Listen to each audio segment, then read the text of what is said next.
Welcome to the Fantasy Aceball podcast. This is your host, Tim Kanak.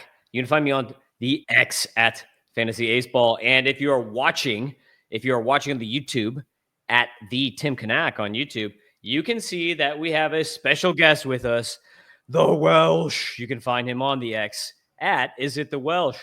What up, brother? How you doing? It is the Welsh. It is the Kanak. What's up, man? Pretty good. Spring training is done. It's pretty sad.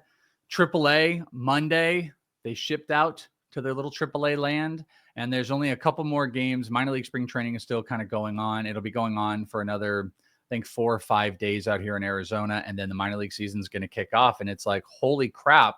Outside of just opening day, like, we're here. We're in the thick of all of it. We're going to finally kind of be getting into everything. And even better, and I'm still adjusting to, is then we're a month away from rookie ball. Rookie ball has moved up an entire month, and it starts in like the first week in May. So it's like not only AAA, not only the regular minor league season, but then we're going to get rookie ball. So we're like we're a month away from being in the absolute full throes of everything that is prospects, outside of just waiting for the next draft class. So I'm stoked, dude. Yeah, that's a good thing, because it was really confusing last year when they pushed it back so much and we didn't get as much of a sample size. I'm pretty happy about that. But one thing is, I think it's actually confusing some of the guys who are maybe in between rookie ball and A ball, because when I was at a game, I actually spoke to Jairo Padilla, who's like the big Cardinals prospect that Jeff Ponce keeps talking about. And yeah, he definitely is he's like 6'4". He's like 17 years old too. This kid is humongous. It's like Albert Pujols syndrome. I'm like, are you sure you're not 25, dude? But anyway, I asked him straight up. I was like, where are you going? And this was like at the very end of spring training. And he's like, I don't even know yet, man. Yeah. He's like, I have no clue if I'm going to rookie or Florida League. And I was like, well, I hope you're here, because I want to watch you here at Jupiter all the time. So like, even they don't know where they're being assigned yet. It's super common too. That's happened a gajillion times over. This spring, multiple times. Hey, are you going to bup? They're like, I don't know. These guys have no idea. I think for you and I, it feels so foreign. I remember having that feeling. It feels so foreign to be like, wait a minute, you don't know what you're doing? Like, what are you talking about? I think the teams do know. I think they have a rough idea. There's some guys out there that they love to yap. They'll yabber. They'll talk to you about everything. Guys tell me stuff probably shouldn't tell me, and and that type of element. I do feel like it's the lower level players that more than anybody really don't have a clue. Because I talked to a couple like AA, AAA type of guys that it was like they clearly knew exactly where they were going. But when you get into Padilla is a good example. Made I know we'll talk about him. He's another example of a guy that's like, the Brewers have been pretty open about that they're probably going to do the Chourio thing, but it's not a guarantee. It's not 100% guarantee at this moment that he will skip rookie and he'll be sent out to low A. It sounds like that's going to be the case. And he has been playing with the low A team out here in minor league spring training, but that's what all the, whether it's like rookie ball or Dominican, they would play with that A ball team and then they'll send everybody out. But yeah, I think the high A and down, these guys just don't know what's going on. And it feels like super foreign, is all the best way that I can put it. And by the way, just to throw out here, Padilla, super interesting. My P1 ADPs that you took part in that we just did, I think it released like last week. Padilla, I actually said this on the podcast. Padilla not only was just outside the top 100, he was the only player that was taken unanimously by industry players of the entire draft. I do this every year. I do a show breaking down all the intricacies of it. And usually we've had one year there was like 5 guys. Usually there's 2 or 3. One single player was taken across the board by industry, and it was Padilla. I thought that was just an interesting transition, you bringing him up. Yeah, I caught that. It was 2 Cardinal. You had, and then the other one that was kind of like the cheat was another Cardinal. So gotta love that. Yeah. Actually, it's so funny. I was never really was gonna materialize, but I gave a shout out to my dear friend Daniel Danfu, as we call him. It was 3 industry guys in Danfu. Danfu is like one of the best dynasty players out there. He's just a great guy. I was almost in your neck of the woods because he had kind of rented out a little prospect house, and I believe it was like Ponce and Clegg, and I was invited to do it. But with some of the stuff I had going on here, and I couldn't have made it. Good thing I didn't, because I got like super sick. I got the Mookie Betts sick thing, and I was out for like 2 weeks, and I missed some critical time. But I would have been out there for the spring break games, and I would have saw you out there in Florida. Yeah, that would have been awesome. Shout out to Danfu. It was Tin Kent was the player, by the way. Yeah, next year. Okay, so what we're doing in this podcast is we each have 10 names that we're going to talk about that we saw. And we are going to try to keep each name to a couple minutes here. So we're each going to go kind of back and forth on some of the names that we saw in person. Eyes on the prize here. These are in-person people that we saw this spring with interesting notes that we have on them. So, Welsh, who do you have first? Well, number one, Jesus Mate. I think he was the cream of the crop of what everybody wanted to see. Not to say that, Arizona is filled with just Bazana, got a lot of attention. But there was something special about Jesus Mate in that no one really had any looks. There was very, very, very few. If you had been like sneaky and, gone over to a complex or something, Mate was also out here at the heart of spring training. He would occasionally pop out. There was some video where he would have some BPs versus major league pitchers. Because how it works is pre-workouts, before spring training games start, there's usually about a week. These guys are usually here weeks before, but of open public training. And that's all like major leaguers for the most part, occasional minor leaguers. Then you kind of get the big workouts going. Again, you don't see a lot of the minor leaguers because they're not sanctioned into stuff. But what'll happen is then they'll do these live sessions. All the quads will open up. There'll be a pitcher. You'll have major leaguers, and then minor leaguers will pop up. And then Mate all of a sudden started popping up and going against some of those. Then the minor league spring training games started up.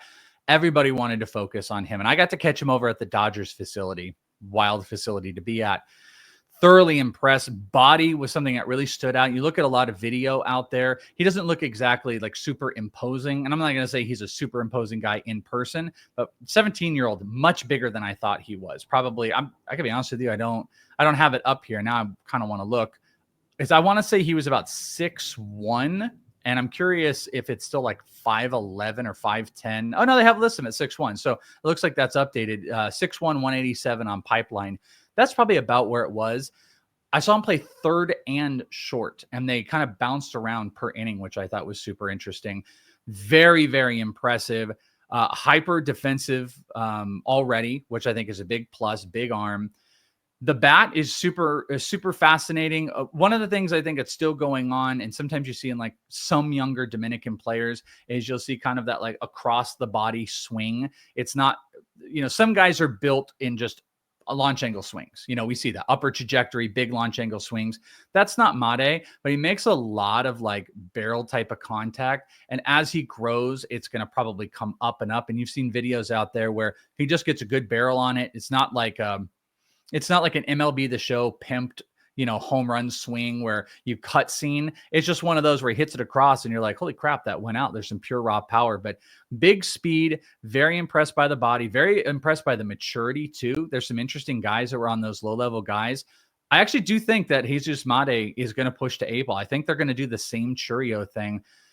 I'm torn if I feel I don't feel like he's more mature offensively than where Chourio was at, but I do think the floor actually might even be higher for a guy like Mate. So I get the hype, seen him in person, body's up, speed's good, defense looks really solid, playing multiple positions already. And I just want to see that swing maybe turn into more like impactful generated hitting.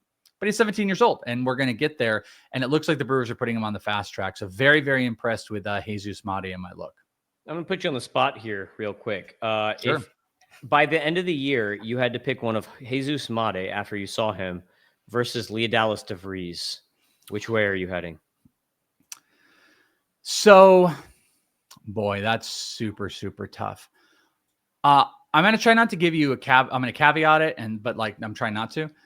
I think the offensive upside of Jesus Mate is bigger than Leo. I do think maybe the floor of I think there's a chance Leo could end up not being like a super impactful fantasy player. I'm not thinking it's going to happen. I'm just saying, I think there's a chance. Maybe he's more like, maybe like a Xander Bogaerts, like Xander's not a top 100 guy. Like maybe he could live in that type of vicinity with a high batting average, where Made, I really do feel like he could go really big in the power hit department. I think that's open. So I guess I'm going to say Leo. I'm going to stick to my guns a little bit on that, but I think they are super close. I do think at the end of the year, based on who's not going to graduate, I think that could be 3 of the top 5. I think it's, I think Walcott, I think Leo have to be there. Max Clark is there. And then I do think there's we just talked about this on a Prospect One Bold Prediction show, but like Connor Griffin can jump into there. Like I think Made and Leo are both top 10 fantasy prospects. If not already, my ADP's kind of already told that story, but I'm going to go Leo and then Made. Yeah. Interesting. So I saw Jasson Dominguez for the first time in person. Oh, okay. And I will tell you, this dude is so jacked. Like I knew he was a little like fire hydrant dude, but he is more jacked than like this dude is seriously like, he is an athlete. Like the way that he prepares himself, he was the most jacked player I saw on the field. And I always saw the Yankees starting lineup against the Cardinals starting lineup when I saw him. And I think that Jasson Dominguez is being super underrated right now. Like I have been listening to some podcasts of late, and Dominguez, I feel like he's seen more as like a 10. He's not like the number one. You and I both it's not mine. It's not my podcast. You and I both have him as the top guy. In this spring, he had 3 bombs and 5 steals. And like the thing that stuck out to me the most when I watched him, number one, he was not being overly aggressive in the zone. Even if you look at the spring numbers and you say, oh, 5% walk rate, 27% K rate, he was waiting for his pitches in the game that I saw him in anyway. Number 2, every time he made contact, the bat to ball noise that you heard was not like other guys. Like in the same game, Jazz Chisholm hit a home run, but it didn't sound as hard as when Jasson Dominguez hit it. Even though Jasson Dominguez did not hit a home run, he got a single, but it sounded like boom when he hit it. And then when Jazz hit it, it did not have that same sound. So I'll tell you, like he and JJ Wetherholt are like the 2 prospects that I've seen in person that every time they hit the ball, they're hitting the ball so freaking hard. Yeah. And he is just way more jacked, like seeing in person than I thought I was going to find. He definitely has this like pseudo Jose Ramirez type, where Jose Ramirez is like that shorter barrel, body type of guy. And then he generates these big stats.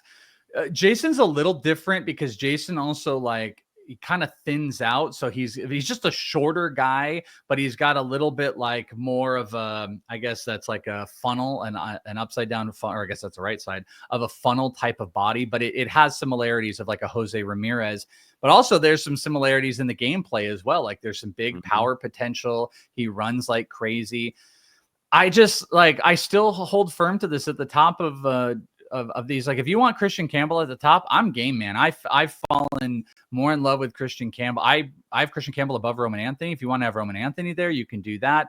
Dylan Cruz is the least sexy, but Roki Sasaki as well. My big point is that I think there's 6 guys that are interchangeable for better or for worse, whether that's a good thing or bad thing that we all don't know. But I think back to your original point of this is I think a lot of people just don't put Dominguez in that group at all. Like right now, it feels like it's Roki, Anthony, Campbell, and then that's the group. And then maybe somebody throws like even Matt Shaw in there, but Dominguez just doesn't flow into that territory. And it's like, I don't know, if you get enough looks at him, there's something that still holds in that ballpark and the opportunity. So I don't know, we might be wrong, but at least someone's with me. Yeah, I think the bat is too. Everyone complains about the defense, but the bat is so good that it's not going to matter at the end of the day. And I think in the minors, he was a better defender than what we saw. It might be just nerves. You're playing in New York in the outfield, so that can't always be the most fun. Yeah. So your second guy is one guy that we actually comped with Made. So I find this one fun because we spoke, I don't know, maybe a month ago or something. It was before you got sick. And I was when we talked, we were like, how come Emil Morales is not getting the same hype as Jesus Mate? So take that one away. Yeah, so here's one of the big things when this wasn't actually the same game, by the way. Just I happen to live near a couple stadiums, so some are just easier to get to. Dodgers / White Sox happen to be one. And this was like the next day, I think it was. And it was Guardians, I want to say Guardian Reds, maybe, that came over there. And luckily, oh no, I'm sorry, the White Sox, because both teams, you had AA, AAA on one side, you had the low A's on another side. And Emil Morales, like Mate, was another player. I'm like, I want to see him. I want to physically see him. One of the first things that happened when I saw him, man amongst boys, that really threw me. He's a big guy. If you want to talk about body comparisons, there is not between him and Mate. Mate has got the look of, like a Jaison Chourio, a Leo DeVries. Like that's kind of the general spot that I would put him in. Emil Morales is a different story. He is like a 6, and I think they list him at that. He's like a 6'4". They list him 6'3", 190. I'd say 6'4", 200. Looks like he's going to end up being. They list him as a shortstop. I don't think so. I think he's going to be a corner infielder, probably a third baseman. I could see him going to right field. He's got a right field body, if you will. And just big, he's still raw, but big generating power. Last season, he hit 342, 14 homers, 12 stolen bases in the Dominican Summer League. I have an expectation that he's going to be here in rookie ball the whole year, so I'm going to get a ton of extended looks. But he was playing, in the same realm of guys like Kendall George. And I think the floor, as far as the hit tool goes, is on Jesus Mate's side. But I think the future potential power is on the Morales side. Like there is real big generating power that's in his future. And I was lucky to get to take a look at him. And I think he is like a top 75 prospect. And if the bat progresses and there isn't big swing and miss throughout rookie ball specifically, I think he's going to push easy top 50. And I think in a lot of spots, people don't have him in the top 50 right now. You got a lot of other younger guys in there. I think there's a few of the I have a few guys in my top 100. I guess I should compare it in my P180Ps. But I feel like Emil Morales, Robert Kalaz, George Lombard was a yes, and I think maybe that's changed a little bit. There's a few of these younger guys that people are just just not interested in for whatever reason, or it's not a target, and it should be, because I think Emil Morales has a chance to be one of the bigger batter power hitters in baseball right now. And the physicality is what really stood out. Yeah, I'm a big fan. So talking about George Lombard for a second, I actually saw him in the same game I saw Dominguez, and everyone's been talking about how he gained weight. That was the first thing I noticed, because I saw him last year and then I saw him this year, and he definitely he got stronger for sure. Yeah, he looks noticeably stronger. This is the first thing I noticed when I saw him before I even heard anyone else speak of it. But I think Lombard, and maybe the reason you're not a huge fan on him, is he has this thing where he just wants to walk all the time. Well, I am a huge fan. I don't know if you said I'm not a huge fan. I am a huge fan. Well, I mean why he's not higher. Yeah. Why others? Yeah. And there's quite a few. That's the Tamar Johnson syndrome. A guy won't get the stupid bat off their shoulder and be aggressive at any time. Yes, Walker Jenkins syndrome, whatever you want to call it. But even when I saw him again, same kind of issue. Just too much patience almost. It's I want to see him get a little more aggressive. But JJ Wetherholt is the next name that I had. Talking about ripped dudes, JJ Wetherholt is same body profile as Jasson Dominguez, kind of. I actually got a video on him hitting that opposite field home run from right behind home plate. I posted that on X. Oh, I think I saw that. Yeah, it was a good one. He every plate appearance that I saw from him this spring, and every game that I went to, every Cardinals game he played. So even if he did not start, he was playing every time that I went. So every appearance that I saw, every plate appearance was incredibly professional. It did not matter whether he was versus Hunter Brown, Spencer Arrighetti. He still held in there and put up professional at-bats every time, no matter what. He's starting in AA. I think that he's a fast mover. I would not be surprised if Cardinals are bad and they clean house at the trade deadline. If they push him for a cup of coffee at the end of the year, they're probably going to want to maintain that extra year of eligibility and the rookie status going into next year. But I just wouldn't be surprised, because I feel like he is, from a plate appearance, from a plate approach, perspective, I think he's already there at the major league level from contact and like average exit velocities. I think that's all there. I think it's just time. He just got to pay his dues, basically. Like if this was the Angels, JJ Wetherholt would already be on the team because I think that he could make it and swim and like not like sink to the bottom of the ocean. I think he would be able to stay afloat. So he's already, I think, there from like a mental side of the game.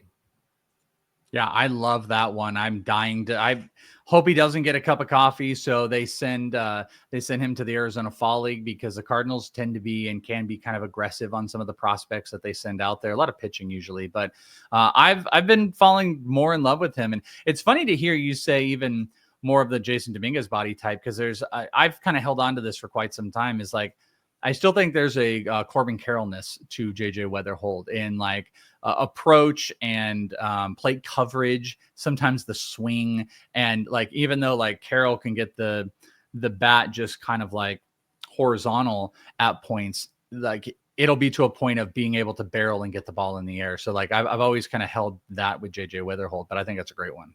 Yeah. I think there might be a tad more power than Corbin Carroll. I mean, maybe less speed and less speed. Yeah, less speed. He's pretty fast too. I saw him steal bags. I think I saw him steal 2 bases. So who do you have next, Welsh? All right. Next name up, we're going to go one more Dodger here. And I've seen a lot of him, but just want to reiterate that Dalton Rushing. So Dalton Rushing was playing. I got to watch the AA, AAA. This was that same White Sox Dodgers day. And that Dodger team was really interesting because it was like Eddie Rosario, David Bodie, Alex Freeland's another one I could throw out there that I've seen a bunch of, and I saw him there. You had all these like close to major league or essentially like they could make a major league roster type of guys. And then Dalton Rushing is out there. Dalton Rushing, first off, hit a single that had we had any data, 112, 113. Like we're talking about that. It was one of those where the sound was so loud, no infielders could move towards it. Everybody kind of went, oh. And then after the game, there's a guy that had grabbed, I heard him say, Dalton, how hard did you hit that? And Dalton was just like, he just put his shoulders up. He's like, I don't know, man. He was like, hard. And it was just kind of a funny thing because it was like, it was one of the hardest hit in-person balls I've seen in quite some time.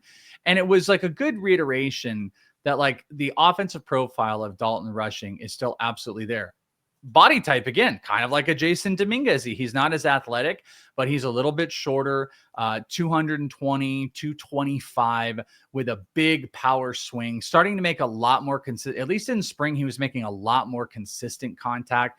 The power grades might be underselling where Dalton Rushing is going to go. I legitimately think there's 30 potential home run power. Looks like he's going to move into a corner infield type of spot.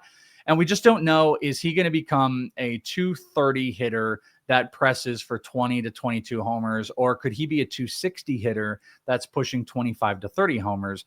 But he looks really consistent right now, making really good decisions. Looks like he's out of that catching spot. He's going to be full on corner infielding. And I just really like, because I've seen him be kind of tenuous sometimes. He looks like he is super locked in to at least the pitching that he's facing. And in those games, these were Sam Carlson. If you remember, Sam Carlson was out there. Like you had like more like major league pitchers that were being thrown out there that he was turning on balls pretty consistently. I think he had a couple hits in that game, but exit velos look really, really strong for Dalton Rushing. And I feel really positive about pushing him up. And he's one of those guys, I guess I'm not 100% sure where everybody has him, but he should be like a no doubt top 50 prospect.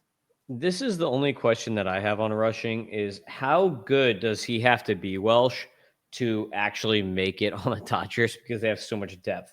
Is it only an injury that can get him playing time, or is there a certain point where he can be so good that he actually forces the Dodgers' hands? So this year, it's a good question because that team went out and they brought in like Michael Conforto when they had Andy Pajas, and that kind of put a wrinkle into situations, and they kind of let go of James Outman. They're kind of done with that.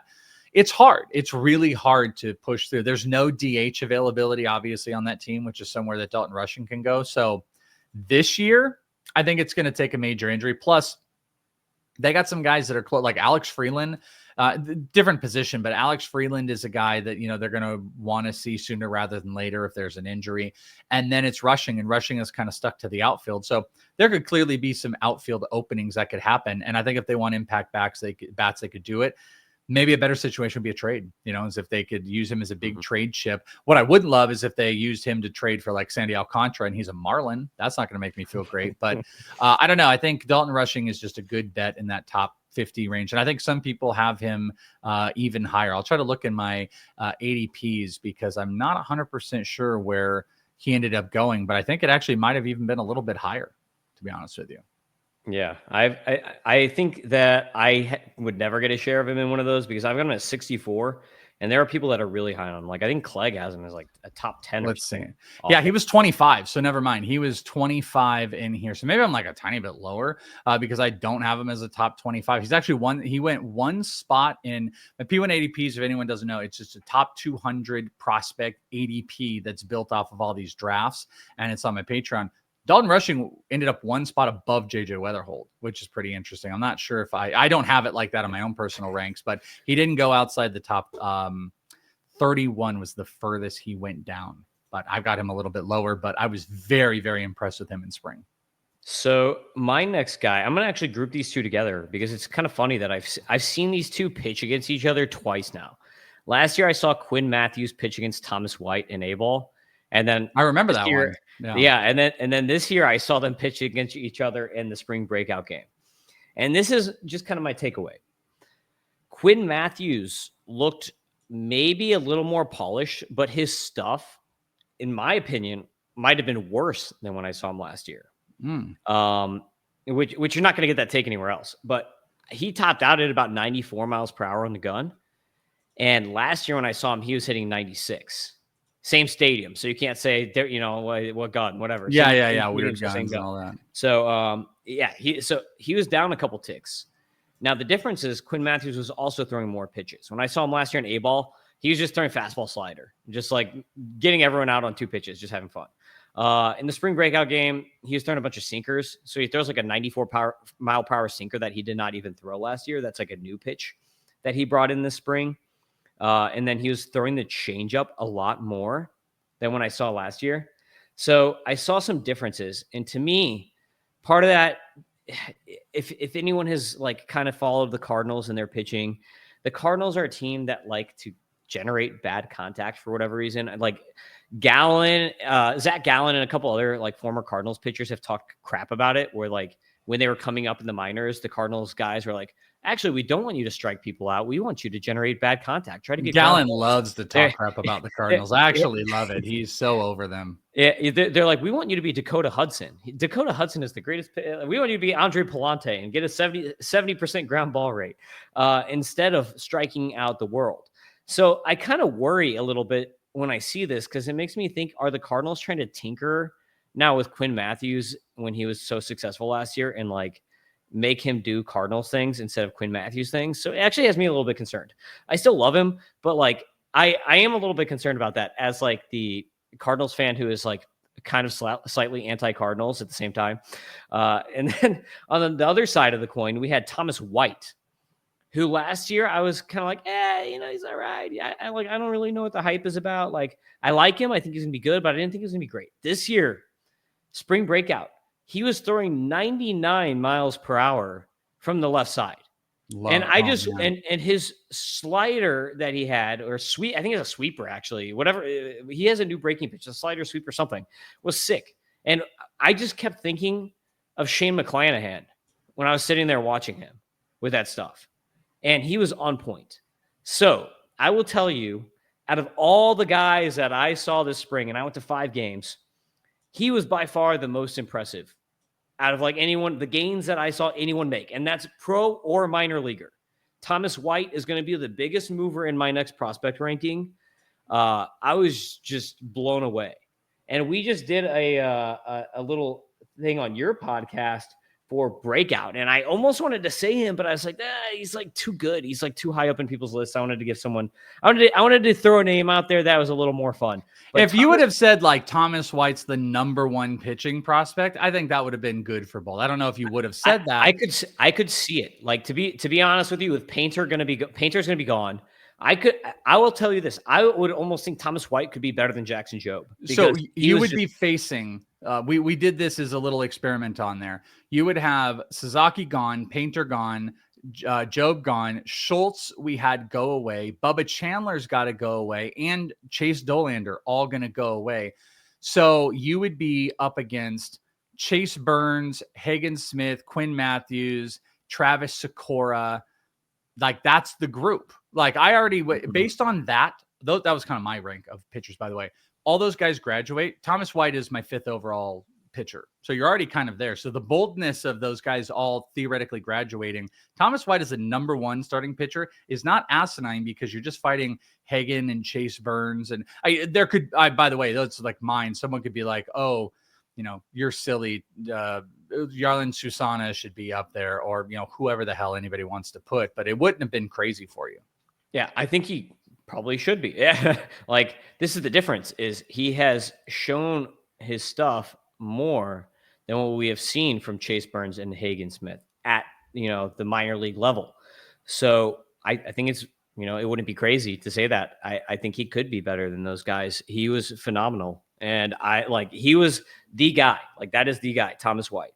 So who do you have next, Welsh? All right. My next guy, this is one of my favorite personal players.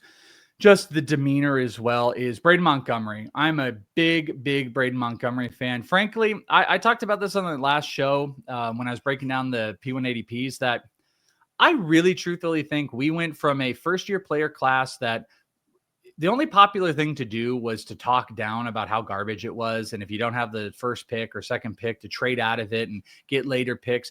I think we went from that to maybe one of the best depthy first rounds in God knows how long. I mean, outside of Bazzana, Cagliaone, Roki, you get to throw in there, Nick Kurtz. Those are like the chalk players. Cam Smith just made the Astros roster.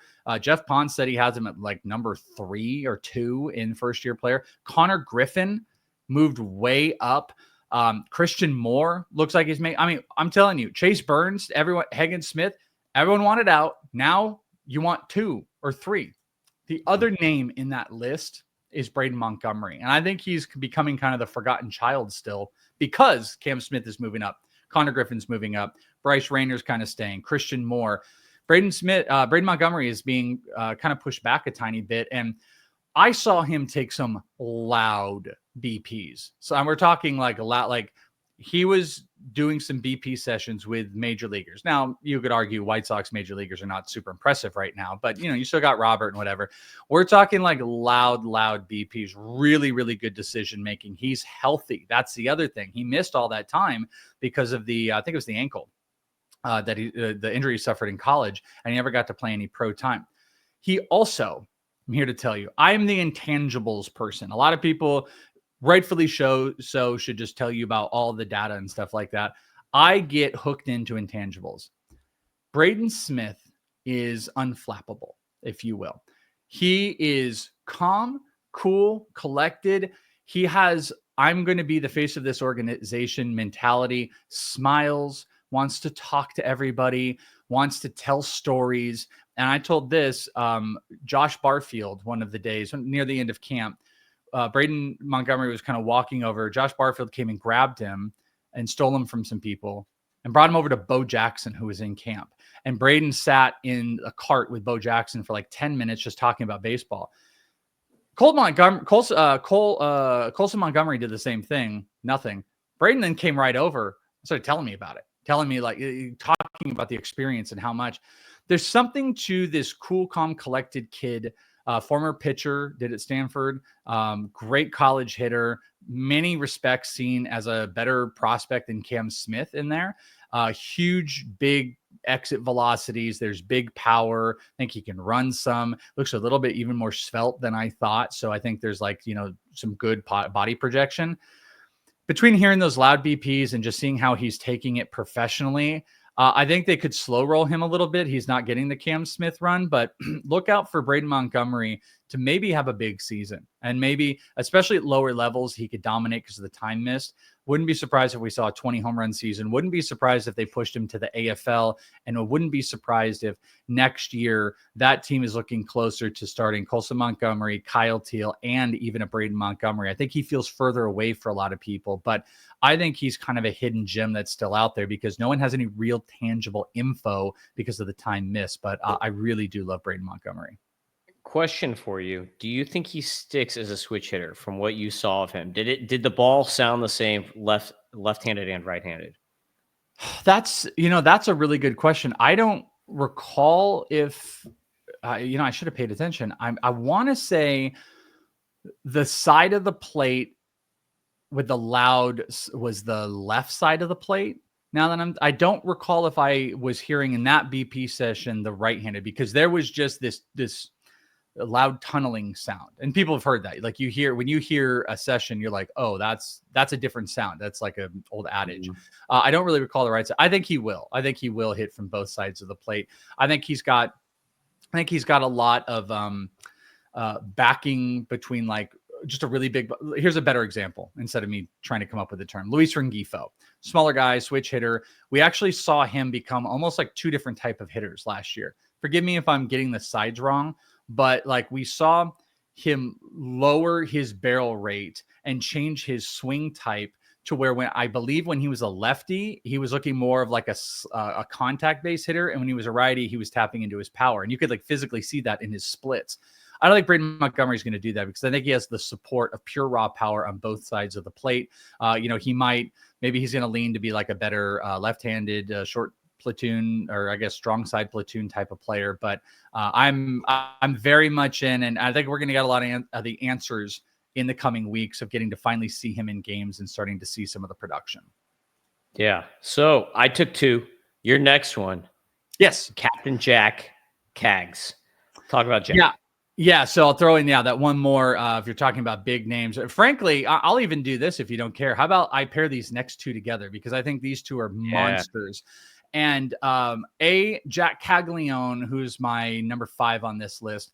The thing that I have a very unique perspective of is I have seen him at pretty much every single spot. I saw him play in the Bridge League out here in Arizona, which was no one got to see.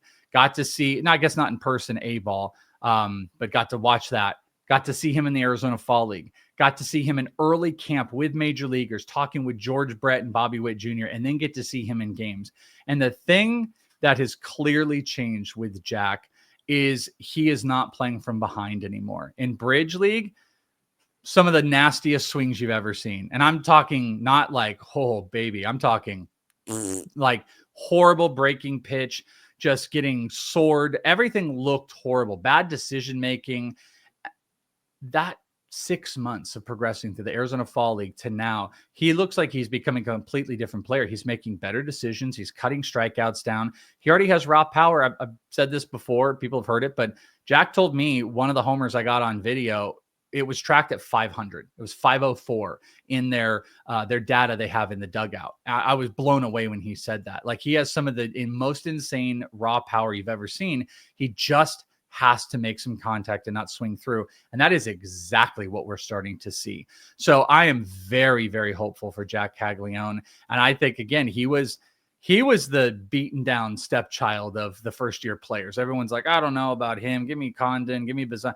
And all of a sudden, Jac is back. Like, if you don't take him in the top 3, you might be missing out, because we're talking 40 home run potential power. Maybe he becomes Matt Olson. Maybe it's Pete Alon. I don't know what direction it's going to be, but I think it's going to be big and it's going to be major league. And then the other guy, these are the two biggest names, I think, bar none, on the list that I'm going to talk about, is Sebastian Walcott. And I will tell you, the most like jaw-dropping spring moment of all of it was physically seeing Sebastian Walcott this year. He looks like a different person. Everyone's talking about George Lombard and how much physical, like, muscle and weight he's gained. Sebastian Walcott, maybe it doesn't show in the TV. I had people that I was with in rookie ball that had seen Sebastian Walcott, and I pointed him out, and they said, that's not Walcott. And I'm like, yes, it is. He got taller. He's taller than me, 6'5". He looks like he is close to 215 to 220 right now. He looks bigger than Braden Montgomery, who's listed at 220. He has explosive bat speed. There's still some swing and miss in that game, but he can still run. Nothing is going in the wrong direction. He looks a little bit more poised, and he got a lot of time with the major league club. I think the more I've stared at this, Sebastian Walcott, and this actually might not be anything because I know James already has him as like the number one now, but like I've had Walcott below like Anthony and Clark. There's a part of me playing upside that I think Walcott maybe does deserve to be at the top. And I think he will be the number one prospect at the end of this season. I think he's have a big season in front of him. He's a big dude. And I think he's going to put up some video game like 20, 30, 25, 25 type of minor league season this year. It's awesome. I love both those guys. Walcott is the man. I think he's going to be the number one guy. That's my guess for like once these guys retire is going to be the number one prospect. So I have two Marlins hitters I'm going to talk about real quick here. Agustin Ramirez and Deyvison de los Santos. And I'm going to talk about them both together because I saw them doing the same thing in the spring breakout game. Both of them were working on plate discipline. They were both hitting against Quinn Mathews. And Deyvison de los Santos already has a bad rap for striking out a lot. And even Agustin Ramirez strikes out a decent amount. But they both took really good at-bats against Quinn Mathews. In the first at-bat, Deyvison de los Santos walked. The second at-bat, he almost hit a home run that the wind brought back. So, and then he walked again later in the game, I think against Cooper Hjerpe. So the interesting thing, and I think Ramirez and Deyvison de los Santos both walked twice in this game. They were both running counts against really good pitching prospects. So I think that the Marlins are trying to get them before they come up because these are two names that I thought, oh, you know, it would make sense for these guys to break camp on the Marlins because the Marlins are kind of crappy. But I think that the Marlins, besides them, you know, with service time, whatever, you know, I think that they have a goal in mind for these guys that they want to see them improve their plate discipline to a certain measure. Or maybe they say, hey, Deyvison, we want to see you reduce your K rate to here and get your walk rate to here before we call you up. Because the way that they were both taking their plate appearances were both like way more patient than what you would expect, especially like how Deyvison de los Santos played last year. The reason he got to those counting stats that he put up last year is by being super aggressive in the zone. And he was not doing that when I saw him. So I think that this is a Marlins thing where they're trying to kind of moneyball it a little bit and get these guys to improve their plate skills before we see them up in the majors. I love that. Who do you have higher? Do you have Ramirez or De Los Santos? Oh, I've got Ramirez way higher. I've got Ramirez as like a top 35 prospect right now. And De Los Santos, I have like just barely in the top 100, I think. I think Ramirez has a way, way higher floor. And the dude, like, I know people are like, he might move off catcher because they want to get his bat in the lineup. I think that he will. They will want to get him. Well, this is what I think. I think they will want to get his bat in the lineup. But the dude, he is built like a catcher. I think he is catcher DH, and that's what they were doing with him once he got to the Marlins. I think it was like he played every game when he got to the Marlins, but it was like 60% catcher and like 40% DH. And he hit third. So I think like they want this bat in the lineup no matter what. But I don't think he's going to be moving to outfield or first base or anything like that. But Ramirez, way safer, in my opinion, than Deyvison de los Santos. But Deyvison looked good. I'm telling you, like, he made gains, and he's still young. He's still young enough that he can do that. Like, he looked better than Spencer Jones when I saw Spencer Jones taking at bats. So I'll tell you that. I mean, that's really interesting. You and me on Santos are probably close. I'm a little bit lower on Agustin Ramirez, but I love him. I mean, I've been a big fan of him, and I've had confirmations of like ridiculous, consistent EV numbers, max and average EV in the minor leagues, and like there's a big bat in there. It's just, you know, I'm a little bit lower on catchers in general, but I like both of those guys. Yeah, your next guy, Jaison Chourio, is someone that I love. And apparently he gained a lot of muscle this year. So I want to hear about him. Yeah. You know, actually some similarities, even like physically looking too. It's kind of interesting between Jaison Chourio and Sebastian Walcott, actually. Definitely gained. This is another guy that I've been there since day one with Jaison Chourio. I remember him in rookie ball. I actually remember a vivid memory of with the Guardians coming to the Brewers years ago. Jackson Chourio was still in the minors, and Jackson came out to watch his brother. Always been like massively supportive of his brother. And at those times, things were still pretty messy with Jaison Chourio. Then the progression started that, wow, Jaison Chourio is this crazy big contact hitter. He can run some, not much power, doesn't strike out, but there's a lot of contact. I think he spent quite an off season with his brother. Looks like he's probably put on, I would say, 10 to 15 pounds of muscle. It looks much more like a professional body. There's still a big contact side to his hitting, but I think, how I said, with Corbin Carroll and JJ Wetherholt, guys that will have a lot of good plate coverage and they're going to find ways to barrel the ball. And even if you're not having this big generaty type of launch angle swing, sometimes when you do that, you're just going to still get the ball to fly. And, maybe those aren't going to be 500-foot homers, but you're going to just get it over. I think Chourio is kind of getting into that. I think it's an easy projection to say, based on his contact ability, that I think this is going to be the year. This could be an alteration to his batting average, but this is going to be the year where maybe the average comes down in favor of hitting for a little bit more power. I think he's going to make that transition to hitting a little bit more power, but very physically impressive, running a little bit more. I think he's going to move up a little bit more aggressive in the system. And I will tell you this, that game, Travis Bazzana and him played together. And I got to see, I've seen Bazzana a couple of times, could have brought up him, but I really think Jaison Chourio is moving in a really positive direction. Bazzana as well. Bazzana is very interesting. I only got to see one at bat of his, though. Yeah, the Chourio is a dude that I love. Noble Meyer is a guy that I saw, and I'm super high on Noble Meyer, have been, but I was definitely concerned about what I saw from him, because this is a guy basically opposite of Thomas White. Thomas White was way better than when I saw him in A-ball last year. And Noble Meyer, I wouldn't say he's worse, but the command was definitely way off. And it makes that walk rate that was pretty bad last year make sense to me. And this is my gathering of him. His stuff is so ridiculous that he doesn't know how to control it. Because I will tell you, his stuff was still insane. He threw a sweeper that cut so hard against the zone that righties were just getting demolished by it. These prospect righties were just all getting destroyed by it.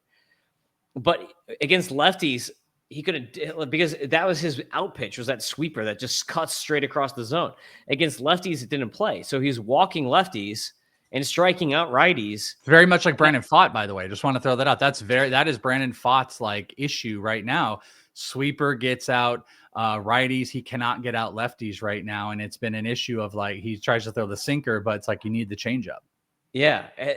For me, it's there's just it's almost too much movement. It's he needs to cut it. And he has another slider. He has a sweeper and a slider, but there's too much movement in his pitches. And I don't know if they're trying to develop new pitches with him because he didn't throw anything different than when I saw him last year. But the stuff has way too much movement for him to control right now. And that is the problem, is that the stuff doesn't have, the stuff is just so good that it's I got some crazy video and was oh, this is ridiculous. It's like a flying saucer cutting across the zone. It's yeah. Okay, good luck with that. But at the same time, it's okay, is it going to land in the zone? No, but people are still swinging at it, at least in the minors, at least, in the spring breakout game when I saw him. But that's not going to play in the majors. He's going to be walking everybody because it's way outside. And everyone knows, that sweeper is going to be outside. I'm not going to bite on that. You just get the disciplined hitter and they're not going to bite on that. So that's his problem, is he's got to figure out a way to mix his stuff in and command some of the movement a little bit better. But the stuff was ridiculous, but the control was terrible. And it just reminded me of okay, this is what Mizurowski basically is like. Hopefully he doesn't travel down that road. He can correct it. Otherwise he might end up in the pen based on that. So who do you have next, Welsh?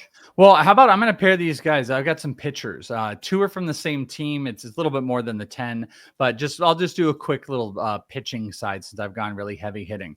A lot of people, and this is a lower-ish name, very popular people are talking about, and the others are very big names.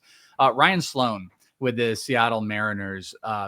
Confirmation of what people have shared online. It looks the part. He is not a lot of these pitchers out there sometimes are these big physical, and they don't need to be. George Kirby was always a slider type of player and stuff like that. But there's something about when you get these bulldog pitchers that you see, just these guys that look like they could be like a linebacker, like a sophomore linebacker at some, Division I college or something like that. He's kind of a bulldog on there, and he takes that to the mound. We saw big high 90s fastball, absolute biting slider. Ryan Sloan has the early makings of being a big time SP. And I will say I've been pretty adamant about this for a long time in fantasy. And I feel like it can't always work, but it continues to work.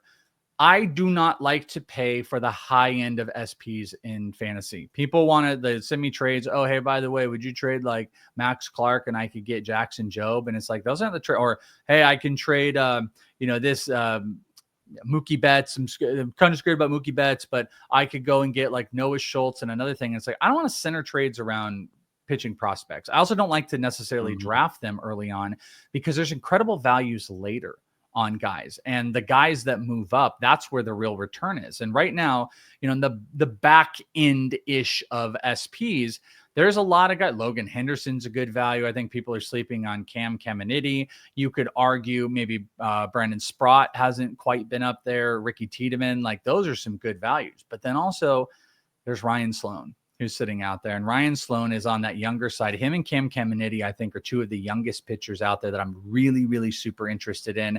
And the Mariners do a fantastic, obviously construction of their minor league system. All of their big time SPs are up at the major league level. Ryan Sloan looks like the best of the bunch down there. And I think he's got starting upside. I really like him. And then the other two I saw quite a few times is both of the White Sox guys, Noah Schultz and Hagan Smith. And I saw Hagan Smith pitching in the Bridge League and was one of the best pitching performances I've ever seen. He's carried that over here. The big knock on him was it was just going to be fastball slider, but he started throwing changeups in the Bridge League and he's continued that. So if you got that 3-pitch mix, that guy is pinpoint accuracy with a really deceptive fastball and slider that guys cannot get on. I think that is going to play, but he's got to have more than a 2-pitch offering for it to play. So the changeup is key. And Noah Schultz is just still massively deceptive. I just don't know how guys are hitting him with just the big levers. And he even has this like kind of little lower arching like delivery. It's really going to be tough for guys getting on, that fastball, getting on sliders. Noah Schultz, I'm curious. Jackson Jobe suffers a little bit from like pitch mixness. I got to see Jackson Jobe and Ricky Tiedemann pitch together. I thought Jackson Jobe's stuff looked bigger, but he was massively predictable. Where Ricky Tiedemann, his command issues would kind of come into play, and he would play down his fastball, but the dude would throw you a 0-0 changeup. He'd start you off on a count with a changeup. He could throw behind on counts. Like he was super deceptive in that way, but Jackson Jobe was not. I worry if maybe that's a Noah Schultz thing. The Jackson Jobe is like, hey, I'm gonna just throw my stuff down the plate and try to beat me. I want to see Schultz not be doing that, where I think Hagan Smith might be a little bit more designed, but I think both of those guys, any discounts on the two big ones play, and that's probably more Hagan Smith, but Ryan Sloan is somebody that people should be investing in. Yeah, you see that when you look at like the swing strike rate. That's why when I'll look at pitchers, I always want to look at the swing strike rate, not just the K rate numbers. Because if someone has a way different swing strike rate than a K rate, it's like, what's going on there? Because that kind of happens with Noah Schultz a little bit. You're going to see more swings and misses from him. Yeah. Ryan Sloan, I love too.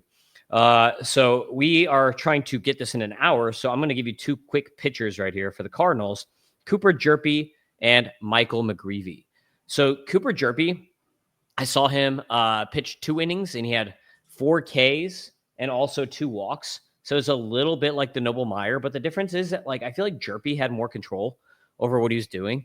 And I will tell you, when you see him in person, it is just such a funky arm action to watch. It's like, that's like when my wife is being naughty. And that's what I do. I just, pop right on the bullet. So that's like the way he's throwing it. It just kind of sweeps across the side. I was worried it was relieverish because I saw him in the AFL and he pitched. He told me he was there to just pitch single innings, not to stack up.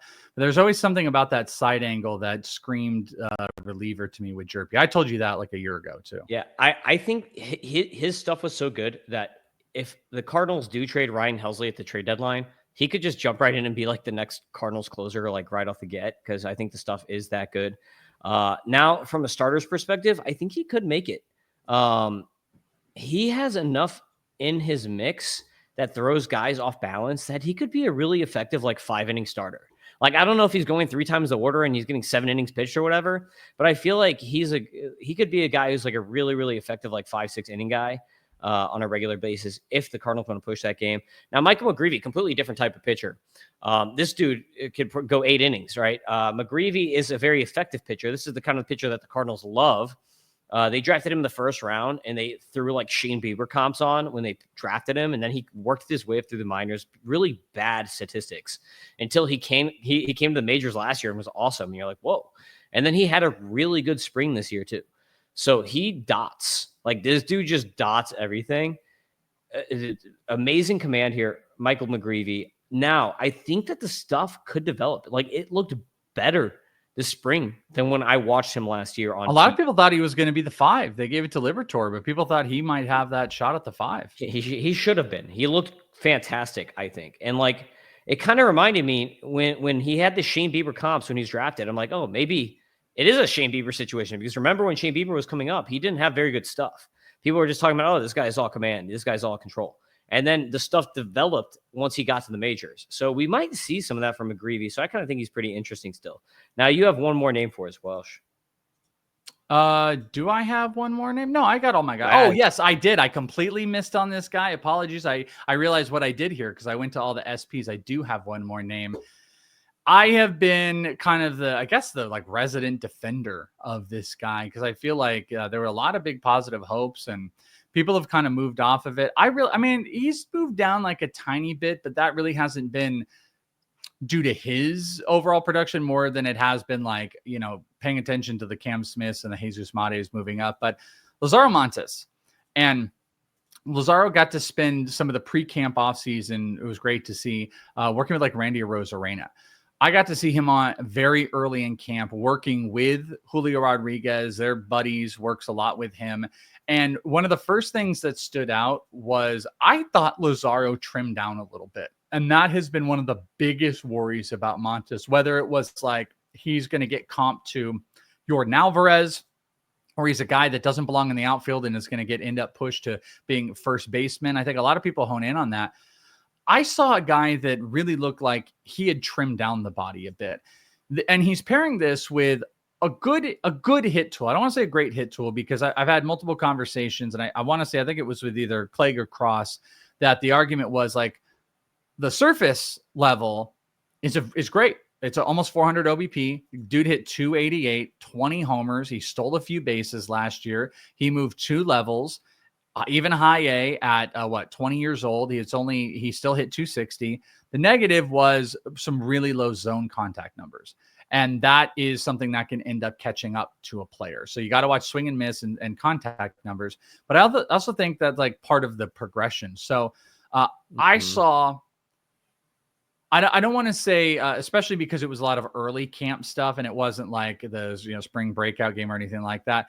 But I saw a tiny bit more of a conservative approach to Lazaro Montes, a guy that wants to up that zone contact percentage, but also a player that doesn't necessarily need it. Like, they'll need it, but isn't going to run like sub 60 zone contact percentage, but a guy that is going to be able to tap in and still get some higher batting averages. I'm obviously going to pay attention, worry a little bit. The strikeouts have to be cut down this year. There's pure raw power.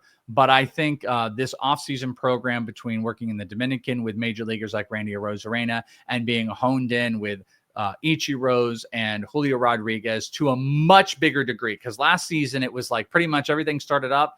Lazaro, you go to the back. You go to the backfield. You don't work. He was hand in hand with, while Haniger was still there, with Julio, with all the major leaguers for quite some time, him and Michael Arroyo. But I was really impressed with Lazaro and how he looked in this offseason, some of the early like live BP sessions. And I think Lazaro is a player that a lot of people are still sleeping on. My P1 ADPs, let me take a look here. Lazaro is high, I think, due to me, because I'm still high on him. He had an ADP of 23. He went really high in one draft. And then the lowest he went was 31 or 33. I'm sorry. I think there's a lot of industry people that value him outside the top 50. And I think he is obtainable in a lot of leagues. So that's a tricky one where I think the ADP is a little bit skewed more to like my personal preference, but I think a lot of public sides, if you were to go look at other rankers, I think a lot of rankers would have him outside the top 50. Yeah, I had him at 24, so that makes sense to me. And I think if you look at that zone contact on like a rolling chart basis, you would see some nice improvement because from August on, once he was in high A, because he struggled when he first got there, he hit 333, 459, 604. So I think like if you actually took it, like he changed levels, struggled, adapted, got better, and was improving as the year went on, which is what you want to see from a prospect. You want to see growth. You don't want to just see like jumps and bounds. It's like you want to see growth. So in the interest of time, my last guy here, Thomas Saggese, basically righty Matt Carpenter, like straight up, like he's such a professional hitter. You've seen him in the fall league. He puts the ball where he wants it to go. Like he is such a good singles hitter. Like, I don't know, like for fantasy, how great he's going to be because he'll probably only be like an 18 homer guy. 100%. It's like 280 or 290 or something. He's like the guy that you pick up when you have injuries because he's going to be like 4 position eligible or something for the Cardinals. I wonder if he's going to be like infield Stephen Kwan. You know what I'm saying? Like high batting average and like maybe not last year's Kwan, but it's like 11 stolen bases, 10 homers, but he hits like 290 and he scores runs. And he's like, seems like the most prototypical number 2 hitter, like classic 90s number 2 hitter. We used to call Jason Kendall the prototypical number 2. Exactly. So that's how he's going to be. I mean, like, he's the filler, right? Like, or he's the bench guy. That's the guy in a 15-team league. If you just want the bench bat that can just plop around to 3 different spots when someone gets hurt, that's who you get. But I can't believe he didn't break camp. I think it's all just because Nolan did not get traded because he played third base pretty much the whole spring. So I think like once Nolan Arenado gets traded, my guess is Saggese comes up and starts at third base for the Cardinals. So Welsh has a draft to get to. So we're going to end this pod. You can find me on X at Fantasy Aceball. Welsh, where can we find you? Oh my gosh, is it the Welsh? That's right. Twitter's the best place. I got Patreon with a lot of the prospect stuff, my ranks, my dynasty ranks, the P1 ADPs. That's inthisleague.com if people want to check that out. Supports me, appreciate it. I'm all over Fantasy Pros. Yeah, we've done a gajillion videos if you're prepping for drafts. Cool thing though is we go live starting Thursday every single weekday, Monday through Friday. I'm going to be live.